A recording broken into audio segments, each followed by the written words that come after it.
Good morning विद्यार्थियों, आप सभी का माय स्टडी ग्रुप में स्वागत है। हमने पिछले वीडियो में स्थिति ऊर्जा के बारे में पढ़ लिया था और उसके न्यूमेरिकल क्वेश्चन भी कर लिए थे। आज पढ़ेंगे हम विद्युत ऊर्जा। विद्युत ऊर्जा की परिभाषा देखते हैं। सबसे पहले आवेशित कणों में निहित ऊर्जा विद्युत ऊर्जा कहलाती है। जो भी आवेशित कण है उनमें जो भी ऊर्जा रहेगी वो क्या कहलाएगी? विद्युत ऊर्जा। जब कण आवेशित होते हैं तो आवेशित कणों के चारों ओर विद्युत क्षेत्र उत्पन्न हो जाता है। आवेशित कण दो प्रकार के होते हैं, धनावेशित और ऋणावेशित। ये कौन सा है? धनावेशित, और ये है ऋणावेशित। आवेशित कणों में निहित ऊर्जा क्या कहलाती है? विद्युत ऊर्जा। और आवेशित कणों की चारों तरफ क्या होता है? एक विद्युत क्षेत्र उत्पन्न होता है। जैसे ये प्लस है, प्लस यानी धनावेशित, धनावेशित के चारों तरफ एक क्या है? विद्युत क्षेत्र उत्पन्न हुआ है। ऐसे ऋणावेशित आवेश के चारों तरफ क्या होगा? एक विद्युत क्षेत्र उत्पन्न होगा। अब देखो, धनावेशित कणों द्वारा उत्पन्न विद्युत क्षेत्र दूसरे धनावेशित कणों को प्रतिकर्षित करता है। मतलब कहने का मतलब यह है कि धनावेशित कण है, इसका ये क्या है? विद्युत क्षेत्र।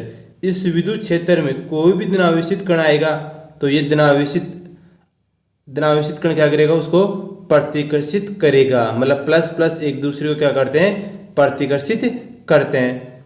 एवं ऋणावेश कणों द्वारा उत्पन्न विद्युत क्षेत्र दूसरे धनावेशित कणों को आकर्षित करता है।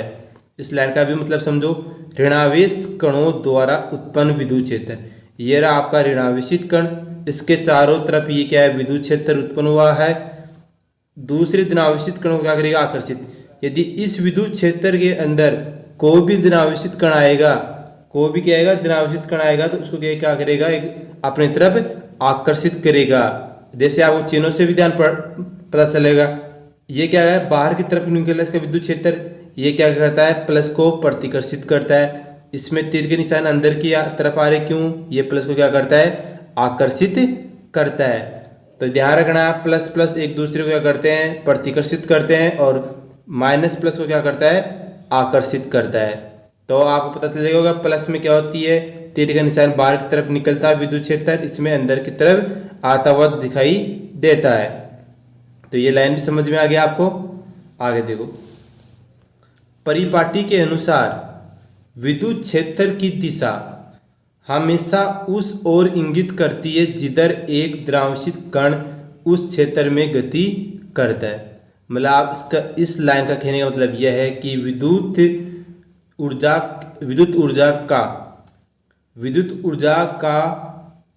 की दिशा, विद्युत क्षेत्र की दिशा किधर रहती है? हमेशा जिधर धनावेशित कण गति करता है।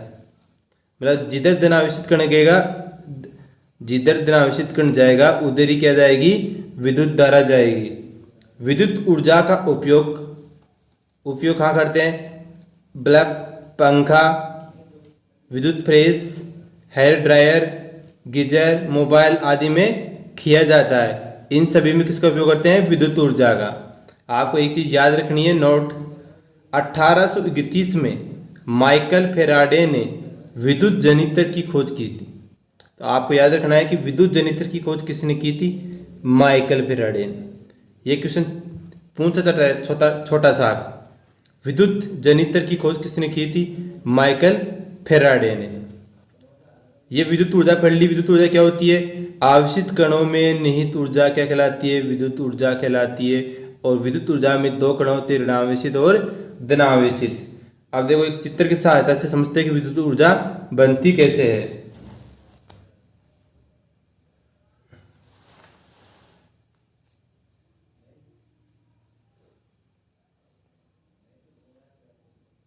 ये ब्लॉक है। इस ब्लॉक में क्या है? अपने मान लिया कोई भी कोयला दहन, या तो इसमें क्या हो रहा है? कोयला दहन हो रहा है, या क्या नाभिकीय ऊर्जा है, नाभिकीय, या क्या है? सौर ऊष्मा संयंत्र।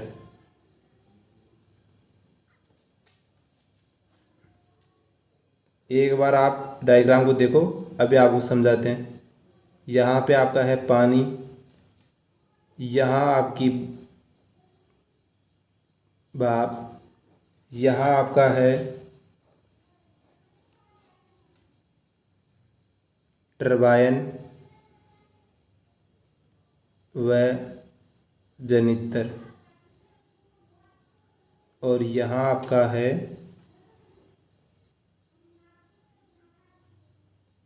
शीतलक। देखो ये डायग्राम है आपका विद्युत ऊर्जा कैसे बनती है उसको समझाने के लिए। इसमें देखो ये पहला ब्लॉक है, इसमें दे रखा है कोयला देन, मतलब आपने कोयले को जलाया, उससे क्या निकली? उष्मा। क्या निकली? उष्मा। ऐसे नाभिकीय विखंडन होता है, उससे भी क्या निकलती है? उष्मा। सौर उष्मा, सूर्य की उष्मा, उससे भी क्या निकलती है? उष्मा। इन सब के जलाने से क्या निकली? उष्मा। उष्मा को आपने खा दिया पानी, पानी क्या होगा? उष्मा ग्रहण करेगी। उष्मा मतलब होता है ताप, पानी को ताप देंगे तो क्या होगा? पानी गर्म। पानी गर्म होगा तो किस में चेंज हो जाएगा? भाप में। किस में चेंज हो गया? भाप में। ये भाप खा जाएगी टरबाइन पे, टरबाइन पे गिरेगी, टरबाइन घूमेगी, टरबाइन के घूमने से जनित्र में क्या होगी? आपकी विद्युत ऊर्जा एकत्रित हो जाएगी। ये भाप है ना, भाप को क्या करेंगे फिर अपन? क्या करेंगे? शीतलक। शीतलक में क्या हो जाती है? भाप ठंडी हो जाती है, और ठंडी होकर किस में बदल जाती है? वापस पानी में। तो ये किसका डायग्राम है? विद्युत ऊर्जा का। विद्युत ऊर्जा का निर्माण करने का। विद्युत ऊर्जा का निर्माण कैसे होता है? कैसे होता है विद्युत ऊर्जा का निर्माण? कोयला देन, नाभिकीय देन, इनके सभी के देन से क्या निकलती है? उष्मा। उष्मा को कौन लेता है? पानी। पानी उष्मा को लेगा तो क्या होगा? भाप में चेंज हो जाएगा। भाप किस पे गिरती है? टरबाइन। टरबाइन के घूमने से किस में विद्युत एकत्रित हो जाती है? जनित्र में। समझ गए? अब देखो आगे।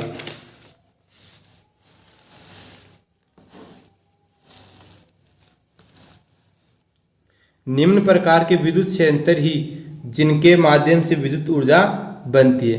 अब आपको ये पढ़ना है कि विद्युत, जो आपकी विद्युत है ना, जो कैसे कैसे बनती है और किन किन संयंत्रों से बनती है। आपके 6 संयंत्र देख रहे हैं आपके बुक में। पहला है कोयला संयंत्र, दूसरा है नाभिकीय संयंत्र, तीसरा है जल विद्युत संयंत्र, फोर्थ है आपका पवन ऊर्जा संयंत्र, और आपका फिफ्थ है सौर ऊर्जा संयंत्र, और सिक्स है सौर प्रकाश वोल्टीय ऊर्जा संयंत्र। ये 6 ऊर्जा संयंत्र दे रखे हैं कि इनसे विद्युत का निर्माण कैसे होता है, आपको ये समझना है। देखो पहला है कोयला संयंत्र, कि कोयले से बिजली कैसे बनती है। अब हम समझते हैं कि कोयले से बिजली कैसे बनती है। पहले आप एक बार इसको पढ़ लो, फिर समझाते हैं। इसमें कोयले में स्थित रासायनिक ऊर्जा का दहन पर ऊर्जा प्राप्त की जाती है। सबको होता है कि कोयले को जलाने पर क्या निकलती है? ऊर्जा निकलती है या उष्मा निकलती है। इस उष्मा से उच्च कोटि के परिशुद्ध पानी को भाप में बदला जाता है। देखो कोयले से क्या है अपने को? उष्मा। उष्मा से क्या? पानी को किस में बदल दिया? भाप में। सही है। ये भाप टरबाइन को गति देती है। ये भाप जब आप टरबाइन पे गिराओगे तो क्या होगी? टरबाइन घूमेगी, टरबाइन घूमने लगती है। सही है, घूमेगी। इस टरबाइन से जुड़ी हर जनित्र में विद्युत उत्पादन होता है। इस टरबाइन से कौन जुड़ा होता है? जनित्र। और जनित्र में क्या होता है? विद्युत उत्पादन होता है। देखो डायग्राम से बता देते हैं कैसे।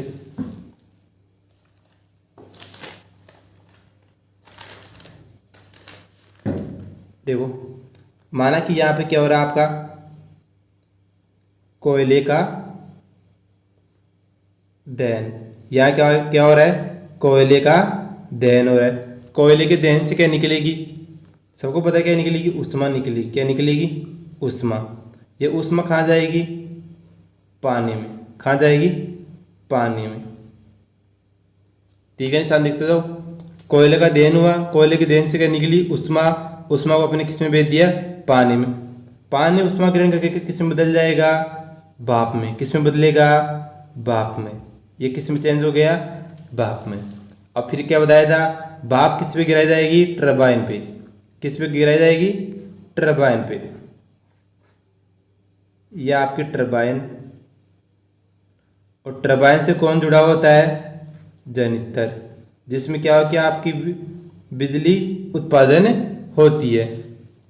और भाप वापिस क्या हो जाती है? ठंडी होकर पानी में परिवर्तित हो जाती है। भाप को ठंडा कौन करता है? शीतलक। शीतलक, समझ गए? ये आपका डायग्राम है कोयला संयंत्र का। कोयला संयंत्र, इसमें क्या हो रहा है? सबसे पहले अपने कोयले को जलाया, कोयले को जलाने से क्या निकली? ऊष्मा। ये देखो, ये रियल है कि कोयले से बिजली कैसे बनती है। सेम यही प्रोसेस होता है बिजली बनाने में। कोयले को जलाते हैं, कोयले को जलाने से जो ऊष्मा निकलती है उससे पानी को गर्म करते हैं, और पानी को इतना गर्म करते हैं कि वो किस में बदल जाए? भाप में। और भाप को है ना किस पे गिराते हैं? टरबाइन। टरबाइन घूमती है, टरबाइन घूमने से जनरेटर में क्या बनती है? विद्युत उत्पादन होता है। और ये भाप है ना, जो टरबाइन पे गिराने के बाद में है ना, इसको क्या किया जाता है? ठंडा। किसके माध्यम से? शीतलक के माध्यम से। शीतलक के माध्यम से ठंडा करेंगे तो वापस किसमें परिवर्तित हो जाएगा? पानी में। तो ये आपके हो गए कोयला संयंत्र। कोयले से बिजली कैसे बनती है सब समझ गए होंगे। कोयले का दहन करेंगे, ऊष्मा बनेगी, ऊष्मा को पानी गर्म करेंगे, पानी गर्म करने से क्या हो जाएगा? भाप बनेगा। भाप को किस पे गिराएंगे? टरबाइन पे। टरबाइन और जनरेटर एक साथ जुड़े हुए होते हैं। और सही है, आप पढ़ेंगे नाभिकीय संयंत्र। आपने पहला पढ़ लिया कोयला संयंत्र, दूसरा है नाभिकीय संयंत्र। इन संयंत्रों में नाभिकीय विखंडन से प्राप्त ऊष्मा ऊर्जा से पानी को वाष्प में बदला जाता है। उसमें क्या कर रहे थे? कोयले से जो ऊर्जा प्राप्त हो रही थी उससे पानी को वाष्प में बदल रहे थे। इसमें क्या होगा? नाभिकीय विखंडन होगा ना। नाभिकीय विखंडन होने से क्या निकलती है? ऊष्मा ऊर्जा। ऊष्मा ऊर्जा को क्या करेंगे? पानी को वाष्प में बदल देता है। इस वाष्प द्वारा टरबाइन व जनरेटर की सहायता से विद्युत उत्पादन होता है। नाभिकीय विखंडन से ऊष्मा प्राप्त होने के बाद की प्रक्रिया लगभग कोयला संयंत्र के समान होगी। सेम जो कोयला संयंत्र में होता था वही इसमें होगा, लेकिन उसमें क्या था? कोयले का दहन होता था। इसमें क्या होगा? नाभिकीय विखंडन होगा। इसको भी एक चित्र के साथ ऐसे समझ लेते हैं। यहां क्या लिखेंगे?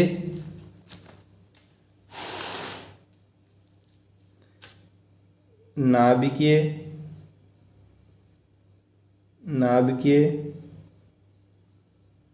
विखंडन से प्राप्त ऊर्जा। अब क्या? नाभिकीय विखंडन किया, उससे क्या निकली अपने पास? ऊर्जा। उस ऊर्जा को कहाँ प्रवाहित करेंगे? पानी पे। कहाँ पे ले जाएंगे? पानी पे। यह ऊष्मा पानी पे जाएगी तो पानी क्या होगा? गर्म, और गर्म होके पानी किस में बदल जाएगा? वाष्प या भाप में बदल जाएगा।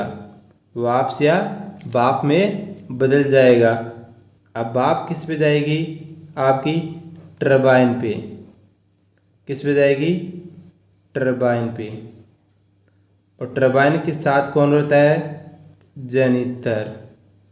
और सेम प्रोसेस भाप को ठंडा किसके माध्यम से करेंगे? शीतलक से। किससे करेंगे? शीतलक से। यह आपका क्या है?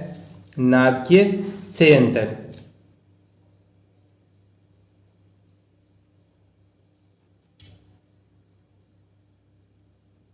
नाभिकीय संयंत्र। नाभिकीय संयंत्र क्या था? इन संयंत्रों में नाभिकीय विखंडन से प्राप्त ऊष्मा ऊर्जा से पानी को वाष्प में बदला जाता है, और इस वाष्प द्वारा टरबाइन व जनरेटर की सहायता से विद्युत उत्पादन किया जाता है। तो देखो, आज हमने पढ़ा ना, उसका एक बार रिवीजन कर लेते हैं। आपने सबसे पहले पढ़ा विद्युत ऊर्जा। विद्युत ऊर्जा किसे कहते हैं? आवेशित कणों में निहित ऊर्जा विद्युत ऊर्जा कहलाती है। जो आवेशित कण है ना, उनमें जो ऊर्जा विद्यमान है उसे क्या बोलते हैं? विद्युत ऊर्जा कहते हैं। और विद्युत जो आवेशित कण है ना उसके चारों तरफ क्या होता है, एक विद्युत क्षेत्र उत्पन्न होता है।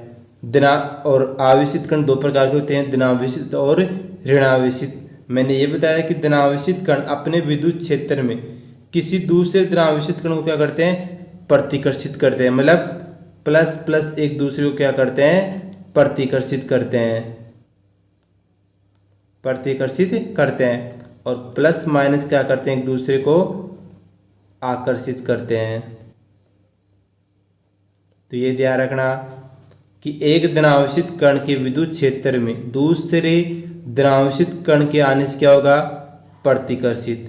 और एक ऋणावेशित के विद्युत क्षेत्र में एक धनावेश आने से क्या होगा, आकर्षित होगा। ये बात पढ़ ली थी। और हमने एक चीज और पढ़ी थी कि विद्युत क्षेत्र की दिशा में से किस तरफ होगी, जिधर धनावेशित कण गति करेगा। ये ध्यान रखना है, विद्युत क्षेत्र की दिशा किधर होगी, जिधर धनावेशित कण गति करेगा। विद्युत ऊर्जा का उपयोग सबको पता है कि विद्युत ऊर्जा का उपयोग कहाँ होता है, बल्ब, पंखा, विद्युत प्रेस, गीजर, मोबाइल आदि में किया जाता है। साथ ये भी याद रखना, विद्युत जनरेटर की खोज किसने की थी, माइकल फेराडे ने। कब, 1831 में।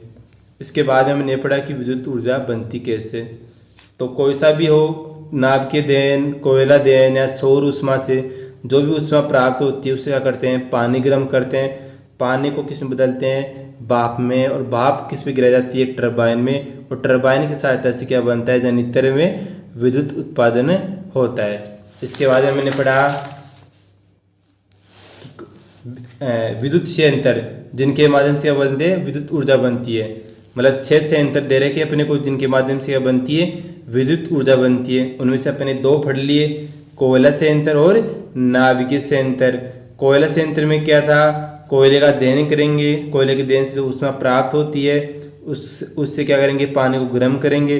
पानी को इतना गर्म करेंगे कि उसमें बदल जाए भाप में। और भाप को किस पे, वही टरबाइन पे गिराएंगे। और टरबाइन की सहायता से जनरेटर में क्या बनेगी, विद्युत उत्पादन होगा। सेम प्रोसेस किस में होगा, नाभिकीय संयंत्र में। सिर्फ वहाँ कोयले का दहन करे थे, यहाँ क्या करेंगे, नाभिकीय विखंडन करेंगे। इससे जो ऊर्जा प्राप्त होगी उससे पानी को गर्म करेंगे। थैंक यू दोस्तों, चैनल को सब्सक्राइब, लाइक एंड कमेंट करें।